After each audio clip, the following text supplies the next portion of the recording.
Flash light કરી અને નીચે જઈ રહ્યો છું. તો આ છે અડીવાવ, પંચધાતુની બનેલી છે. પથ્થરોના અવશેષો અહીંયા. આ રાણીનો મહેલ છે, 1 વર્ષથી બંધ પડેલો છે. 9,999 છે.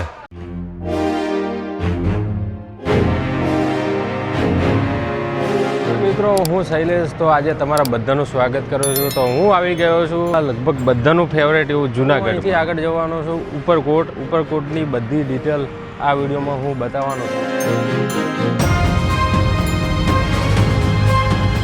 ઉપરકોટ કિલ્લાને ગેટ ઉપર આવી ગયો છે. અહીંથી અંદર જવાનું છે. ઘણા ટાઈમથી બંધ હતો, પણ આનું રિઝર્વેશન કર્યા પછી આપણે જઈએ કે કેટલો એનો બદલાવ થઈ ગયો છે.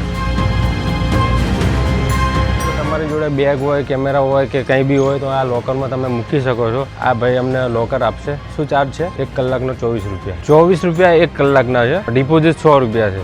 હવે જે રીતે આપણે સમય લઈએ એ પ્રમાણે એનો લોકરનો ચાર્જ રહેશે. મને ચાવી આપી છે અને આ 2 નંબરનું લોકર આપ્યું છે. 2 બેગો મેં મૂકી દીધી છે. લોકર ખાસું મોટું છે અને ઉપર જઈશું. બંધ છે, કમ્પ્લીટ છે. તો જોઈ શકો છો તમે, આ બાજુથી ટિકિટ લેવાની છે. અમે ટિકિટ લીધી છે. અમે 5 જણ છીએ. 5 ટિકિટ લીધી છે અને એક ટિકિટના 100 રૂપિયા છે. ચલો હવે આપણે ઐતિહાસિક ઉપરકોટ કિલ્લાની મુલાકાત કરવા જઈએ અને અહીંયા ટિકિટ ચેક પણ કરાવવાની છે. તો આ જગ્યાએ આખો વ્યૂ બતાવેલો છે કે કિલ્લામાં કઈ રીતે ફરવું.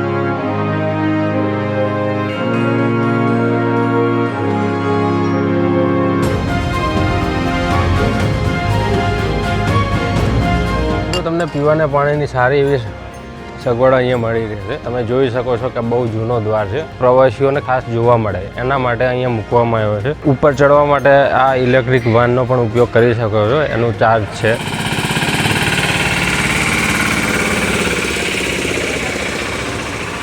જુઓ તમે જુનાગઢ સિટીનો વ્યૂ.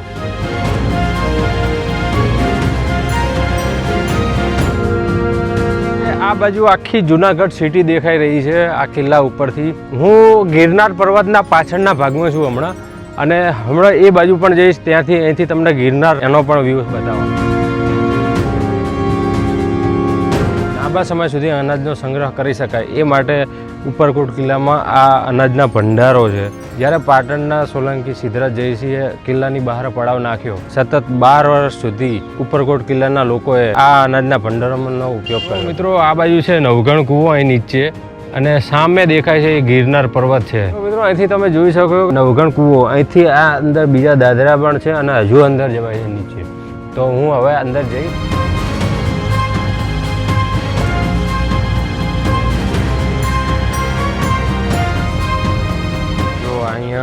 બહુ અંધારું છે. હજુ નીચે જવાનો રસ્તો છે. આવી રીતના પગથિયા છે. કેટલું અંધારું છે. આ રીતના પગથિયા છે નીચે, ઉપર નીચે. અને બહુ નીચો આવ્યો છું. લગભગ આપણું બિલ્ડિંગ 7 થી 8 માળનું હોય એટલું નીચો તો હું આવી ગયો છું. અને હજુ પણ કૂવો નીચે છે. નીચે પાણી પણ હજુ છે, દેખાય. તેથી હું તમને ઉપરનો વ્યૂ બતાવું છું કે કેટલો ઉપર દેખાય. ફ્લેશ લાઇટ કરી અને નીચે જઈ રહ્યો છું. બહુ અંધારું છે. ઘણો નીચો આવી ગયો છું. હવે જ્યાં પાણી છે એટલો નીચે અમે લોકો આવી ગયા. નવઘણ કૂવામાં છેક સુધી નીચે ગયા હતા અમે, અને ઉપર ચડતા ચડતા થાકી ગયો છું. ઘણો ઊંડો છે અને જોવો પડે જીવનમાં એકવાર. તેમાં આપણે એક કહેવત છે કે અડી ગડીને નવઘણ કૂવો, જેને ના જોયો એ જીવતો કૂવો. તો આ છે અડીવાવ, જે છેક ત્યાં પાણી દેખાય છે ત્યાં સુધી જવાનું છે. તો આ એક ઐતિહાસિક વાવ છે, જોવા આવી પડે. અને ગુજરાતીમાં જે કહેવત છે એ સાચી છે, કારણ કે આ બધી વસ્તુ અત્યારે જોવા નથી મળતી.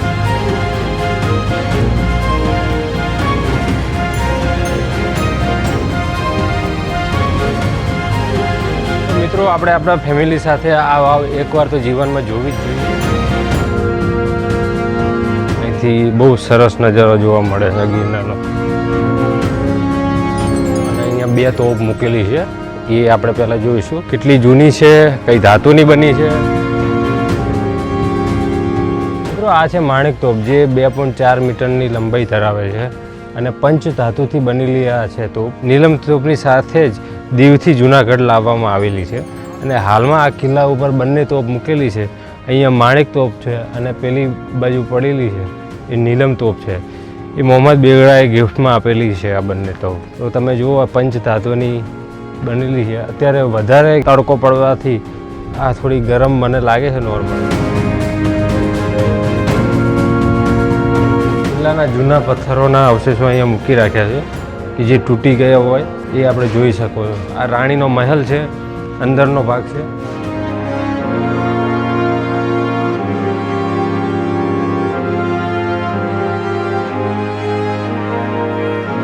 આ દ્વાર 1 વર્ષથી બંધ પડેલો છે. આની અંદર છે રાણીનો મુખ્ય કમરો અને એની આજુબાજુમાં છે બીજા 40 રૂમ.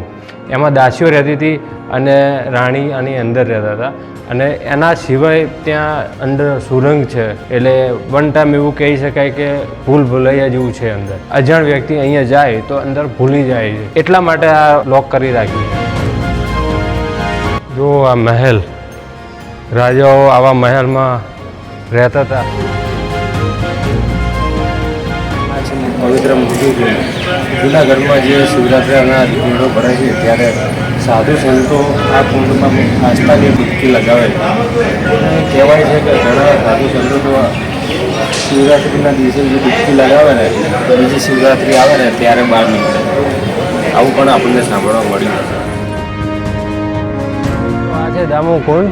અહીંયા બધા શિવરાત્રિના દિવસે બધા સાધુ સંતો સ્નાન કરતા હોય છે, શ્રદ્ધાળુઓ પણ સ્નાન કરતા હોય છે. આ દામોકુંડમાં નાહવાથી બધો થાક ઉતરી જાય છે. મેં તો અનુભવ કર્યો છે, તમે એકવાર કરી જોજો. અત્યારે તો ખાલી પગ ધોઈ અને થાક ઉતારવું રહે છે.